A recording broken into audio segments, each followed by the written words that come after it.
Go'zallarim, hozir o'zim uchun zakaz qilib olgan mana bu atirni sizlarga aytib bermoqchiman. Bu atirni ko'rinishiga qaranglar. Aynan bahorda, yozda, yomg'irli havoda ham, issiqda ham mazza qilib ishlatadigan o'zim uchun zakaz qilib oldim. Hidi juda ham zo'r qizlar.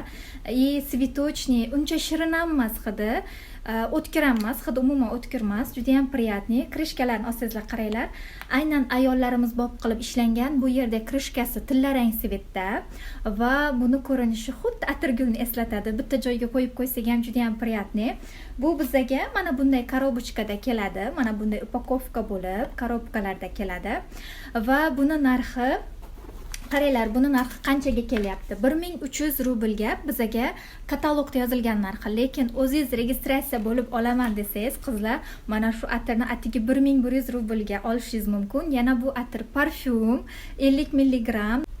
Atirni sepgan paytlaringiz rozani hidi keladi, xuddi atirgulni hidi kelib turadi, lekin bu atir unday shirin emas, bemalol svejiy hidni yaxshi ko'radigan ayollarimizga to'g'ri keladigan juda ham priyatniy atir. O'zim ishoninglar, mazza qilib ishlatyapman. Agarda zakaz qilsangizlar, dostavka qilib beramiz. O'zbekistonga ham, Rossiyaga ham, hamma joyga dostavkalarimiz ishlayapti. Bemalol zakaz qilsangizlar bo'ladi.